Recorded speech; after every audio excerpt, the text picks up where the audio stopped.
Bismillahirrahmanirrahim. Assalamualaikum warahmatullahi wabarakatuh. Perkenalkan, nama saya Nur Dewi, NIM 1931041114, Prodi Pendidikan Jasmani Kesehatan dan Rekreasi, Fakultas Ilmu Keolahragaan Universitas Negeri Makassar. Di sini saya akan menjelaskan sedikit tentang materi hakikat penelitian. Hakikat penelitian.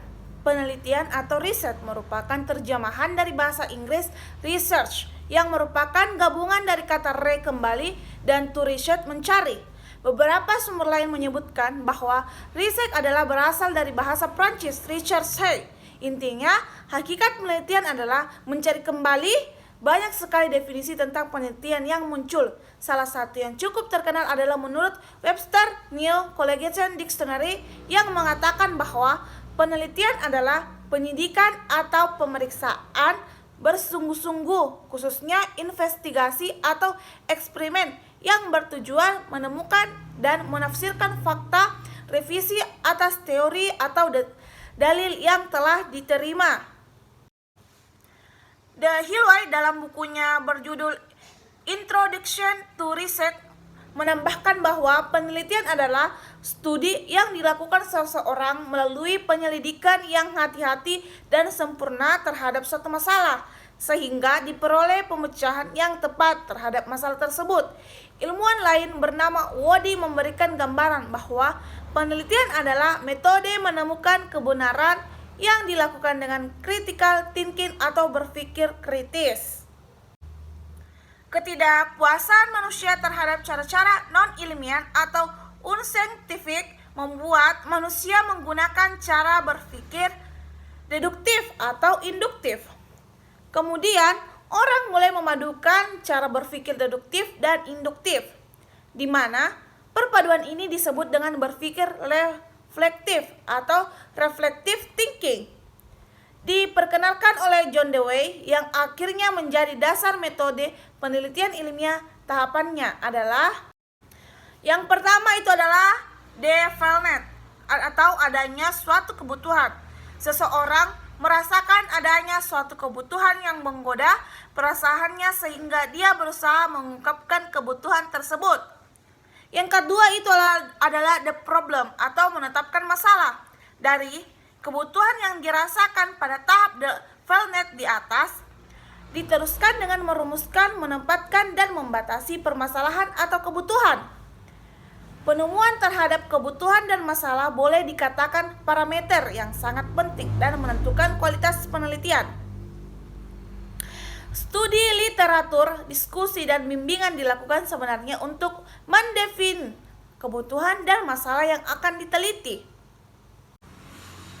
Hipotesis atau menyusun hipotesis. Jawaban atau pemecahan masalah sementara yang masih merupakan dugaan yang dihasilkan misalnya dari pengalaman, teori, dan hukum yang ada. Yang keempat itu adalah collection of data as evidences atau merekam data untuk pembuktian. Membuktikan hipotesis dengan eksperimen. Pengujian dan merekam data di lapangan, data-data dihubungkan satu dengan yang lain untuk ditemukan kaitannya. Proses ini disebut dengan analisis. Kegiatan analisis dilengkapi dengan kesimpulan yang mendukung atau menolak hipotesis.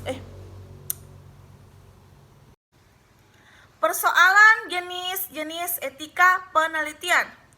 Yang pertama itu adalah persoalan etika penelitian. Dalam penelitian kualitatif, salah satu ciri utamanya adalah orang sebagai alat atau instrumen untuk mengumpulkan data. Ini dapat dilakukan dalam pengamatan berperan serta, wawancara dalam, pengumpulan dokumen, foto, dan sebagainya. Semua metode ini pada dasarnya menyangkut hubungan penelitian dengan orang atau subjek penelitian. Pada orang-orang yang hidup dalam masyarakat biasanya ada sejumlah peraturan, norma agama, nilai sosial, hak dan nilai pribadi, adat kebiasaan, tabu, dan semacamnya yang hidup dan berada di antara mereka. Bagi yang baru pertama kali melakukan penelitian ini, Dianjurkan agar mengikuti beberapa pedoman dan petunjuk seperti yang dikemukakan oleh Botgam dan Taylor dalam Leksi J. Maleong antara lain. Yang pertama itu, jangan mengambil sesuatu dari lapangan secara pribadi. Ini perlu diperhatikan karena apa yang akan kita lakukan di lapangan merupakan bagian dari proses lapangan itu sendiri. Yang kedua itu adalah rencanakan atau kunjungan pertama untuk menemui seseorang perantara yang akan memperkenalkan peneliti. Nantinya, orang yang memberi izin setidaknya dapat menganjurkan berkunjung kepada seseorang yang disarankannya. Yang ketiga itu, jangan berambisi untuk mendapatkan sebanyak mungkin informasi pada hari pertama berada di lapangan. Persingkat kunjungan pertama sekitar 1 jam atau kurang untuk berkenalan dan memperoleh gambaran umum. Sesudah selesai kunjungan, lalu buatlah segera catatan lapangan. Jika kunjungannya lama, maka dimungkinkan akan mempersulit waktu dan untuk mencatat hal-hal di lapangan. Yang keempat itu, bertindak secara pasif. Jangan mengajukan terlalu banyak pertanyaan khusus, tapi ajukan pertanyaan umum lebih dahulu. Dan tunjukkan perhatian serta kesungguhan dalam meneliti. Yang kelima itu, bertindak atau bersikap lemah lembut sewaktu perkenalan. Hendaknya tersenyum dan tunjukkan kesopanan yang dapat diterima. Biasakan saling bertegur sapa dengan orang lain ketika bertemu dan jadilah peneliti yang tidak suka berperilaku agresif. Poin besar yang kedua itu adalah jenis-jenis etika penelitian. Selain didasarkan pada kaidah-kaidah ilmiah atau metode ilmiah, pelaksanaan penelitian harus mengikuti etika penelitian. Etika penelitian berkaitan dengan norma-norma. Yang pertama itu adalah norma sopan santun. Peneliti memperhatikan konvensi dan kebiasaan dalam tatanan di masyarakat. Yang kedua, norma hukum. Bila terjadi pelanggaran, maka penelitian akan dikenakan sanksi. Yang ketiga adalah norma moral.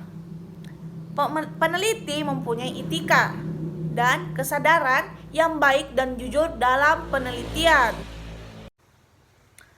Berkenaan dengan etika sosial, Kemis dan Taggart dalam Hopkins menjelaskan bahwa terdapat beberapa etika atau pedoman yang harus ditaati sebelum dan selama sesudah penelitian dilakukan sebagai berikut.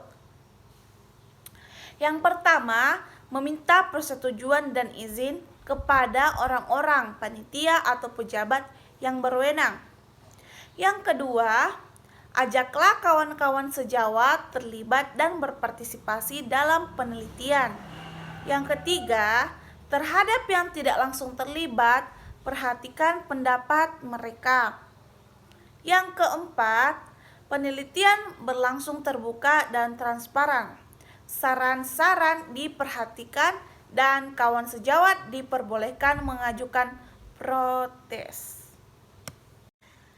Yang kelima, meminta izin eksplisit untuk mengobservasi dan mencatat kegiatan mitra peneliti. Tidak termasuk izin dari siswa apabila penelitian bertujuan meningkatkan pembelajaran. Yang keenam, meminta izin untuk membuka dan mempelajari catatan resmi, surat menyurat dan dokumen. Membuat fotokopi hanya diperkenankan apabila diizinkan. Yang ketujuh ialah catatan dan deskripsi kegiatan hendaknya relevan, akurat, dan adil. Yang kedelapan, wawancara, pertemuan atau tukar pendapat tertulis hendaknya memperhatikan pandangan lain, relevan, akurat, dan adil. Yang kesembilan, rujukan langsung, rujukan observasi, rekaman, keputusan, kesimpulan, atau rekomendasi hendaknya mendapat izin atau otoritas kutipan. Dan yang ke-10 adalah laporan disusun untuk kepentingan yang berbeda, seperti laporan verbal pada pertemuan staf jurusan, tertulis untuk jurnal, surat kabar orang tua, murid, dan lain-lain. Dan yang ke-11 itu adalah tanggung jawab untuk hal-hal atau pribadi-pribadi yang sifatnya konfidensial.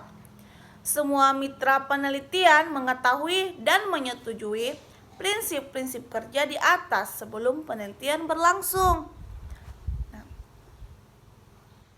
Yang ke-12 adalah hak melaporkan kegiatan dan hasil penelitian apabila sudah disetujui oleh para mitra peneliti dan laporan tidak bersifat melecehkan.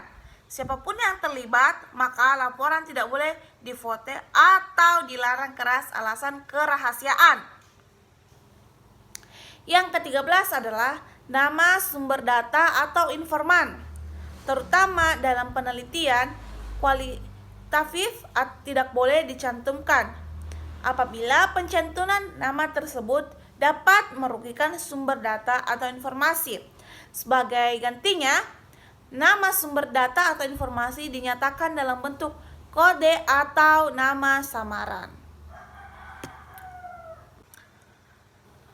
Poin besar selanjutnya yaitu poin-poin penting dalam etika penelitian. Etika mencangkup norma untuk berperilaku, memisahkan apa yang harus dilakukan dan apa yang seharusnya tidak boleh dilakukan. Rangkuman etika penelitian meliputi butir-butir. Yang pertama adalah kejujuran. Jujur dalam pengumpulan bahan pustaka, pengumpulan data, pelaksanaan metode, dan prosedur penelitian. Jujur pada kekurangan atau kegagalan metode yang dilakukan. Hargai rekan peneliti, jangan mengklaim pekerjaan yang bukan pekerjaan Anda sebagai pekerjaan Anda. Yang kedua itu objektivitas. Ucapkan minimalis kesalahan atau bias dalam rancangan percobaan. Analisis dan interpretasi data, penilaian ahli atau rekam peneliti, keputusan pribadi, pengaruh, pemberi dana atau sponsor penelitian. Yang ketiga itu adalah integritas. Tepati selalu janji dan perjanjian. Lakukan penelitian dengan tulis. Upayakan selalu menjaga konsistensi pikiran dan perbuatan. Yang keempat itu adalah ketelitian.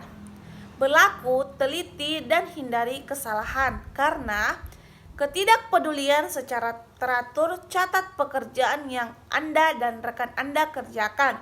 Misalnya, kapan dan di mana pengumpulan data dilakukan. Catat juga alamat korespondensi responden, jurnal atau agen publikasi lainnya. Dan yang kelima itu adalah keterbukaan. Secara terbuka saling berbagi data, hasil, ide, alat, dan sumber daya penelitian. Terbuka terhadap kritik dan ide-ide baru. Yang keenam itu penghargaan terhadap hak atas kekayaan intelektual atau HAKI. Memperhatikan paten, copyright, dan bentuk hak-hak intelektual lainnya. Jangan menggunakan data atau metode hasil yang belum dipublikasi tanpa izin peneliti. Menuliskan semua narasumber yang memberikan kontribusi pada riset Anda. Yang ketujuh, penghargaan terhadap kerahasiaan atau responden. Bila peneliti menyangkut data pribadi atau kesehatan, catatan, kriminal, atau data lain yang oleh responden dianggap sebagai rahasia, maka peneliti harus menjaga kerahasiaan data tersebut. Dan yang kedelapan itu adalah publikasi yang terpercaya. Hindari mempublikasikan peneliti yang sama berulang-ulang ke berbagai media atau jurnal seminar. Yang kesembilan itu pembina yang konstruktif. membantu, membimbing, memberi arahan dan masukan bagi mahasiswa atau peneliti pemula. Perkenankan mereka mengembangkan ide mereka menjadi peneliti yang berkualitas. Yang ke-10 itu adalah penghargaan terhadap kolega atau rekan kerja. Hargai dan perlakukan mereka rekan kerja penelitian Anda dengan semestinya. Bila peneliti dilakukan oleh satu tim akan dipublikasikan, maka peneliti dengan kontribusi terbesar ditetapkan sebagai penulis pertama, first author. Sedangkan yang lain menjadi penulis kedua atau second authors. Urutan menunjukkan besarnya kontribusi anggota tim dalam penelitian. Dan yang ke-11 itu adalah tanggung jawab sosial. Upaya penelitian Anda berguna demi kemaslahatan masyarakat, meningkatkan taraf hidup, memudahkan kehidupan dan meringankan beban hidup masyarakat. Anda juga bertanggung jawab melakukan pendampingan bagi masyarakat yang ingin mengaplikasikan hasil penelitian Anda. Yang ke-12, tidak melakukan diskriminasi, hindari melakukan pembedaan perlakuan pada rekan kerja atau mahasiswa karena alasan jenis kelamin, ras, suku, dan faktor-faktor lainnya yang sama sekali tidak ada hubungannya dengan kompetensi integrasi ilmiah. Yang ke-13 adalah kompetensi.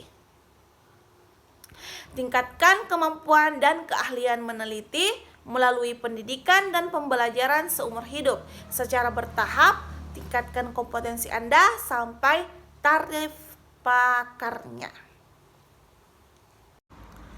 Dan yang ke-14 itu adalah legalitas. Pahami dan patuhi peraturan institusional dan kebijakan pemerintah yang terkait dengan penelitian Anda. 15. Rancangan pengujian dengan hewan percobaan dengan baik. Bila peneliti melakukan hewan percobaan, maka percobaan harus dirancang sebaik mungkin. Tidak boleh gegabah melakukan sembarangan perlakuan pada hewan percobaan.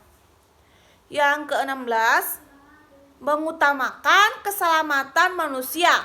Bila harus menggunakan manusia untuk menguji penelitian, maka penelitian harus dirancang dimaksimalkan.